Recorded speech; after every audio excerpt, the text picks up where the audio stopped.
to him, or even perceived to be handed to him, from anyone, including me. For the time being, Dad was more than content to remain, quote, a free agent. Whenever our schedules allowed, he'd join me at a big football game that I was calling, or the Final Four, or the Masters. Then, when it was time for me to go on the air, he would stop watching the event and simply stare at me. Somehow, he could do this for hours on end, sitting silently just off camera, listening on a spare headset as the producer orchestrated all the different elements that bring a telecast to life. Out of the corner of my eye, I could see him beaming with pride, that beatific smile etched onto the world's friendliest face, as if he could hardly believe that all of this was really happening to his only son. "Oh, my God," I muttered reflexively when my father entered the tower that day with about 3 minutes to air. I'd never seen Dad like this. His eyes were disoriented. His face looked confused.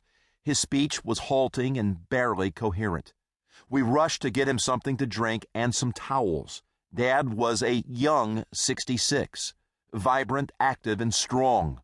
But on this sweltering afternoon, the heat and humidity, and his haste to make it back to the tower in time for the start of the broadcast, had left him seemingly overcome by exhaustion and dehydration.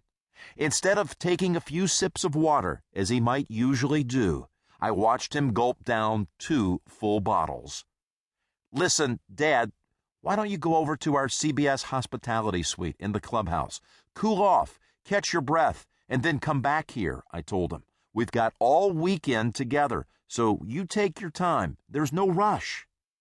Normally, he would have waved off my suggestion, insisted that he was just fine, son, and propped himself into his regular front row seat so he could fixate on my every move.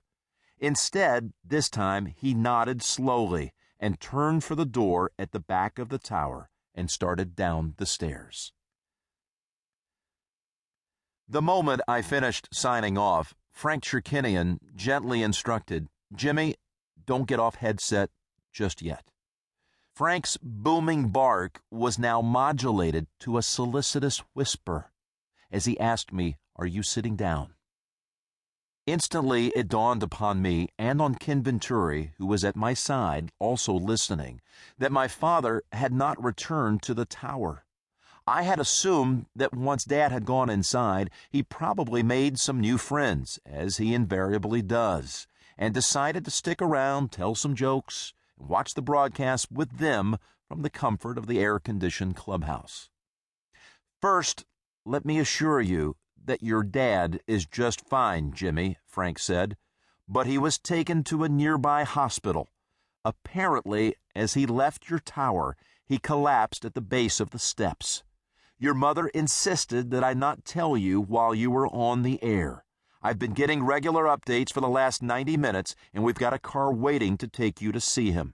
Now, son, don't you worry. Everything is going to be all right." At times such as this, Cherkinian instinctively referred to me as son, and he and Venturi were among several individuals who were important father figures to me, and they remain so to this day.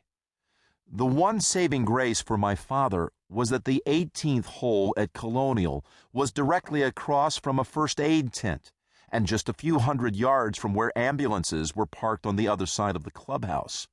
The paramedics stabilized my father and rushed him to Harris Methodist Hospital, less than 10 minutes away. Kenny and Frank both offered to go with me, but I knew that Mom was there, and I figured that in this situation, too many people in a small hospital room might overwhelm my father. Quickly, I packed my briefcase and bolted down the same 16 steps that had fatefully altered the course of my father's life and mine. When I reached his bedside, Dad's eyes brightened. He still had his gift for communicating by eye contact, and he tried to speak. But the left side of his face was droopy, and it caused him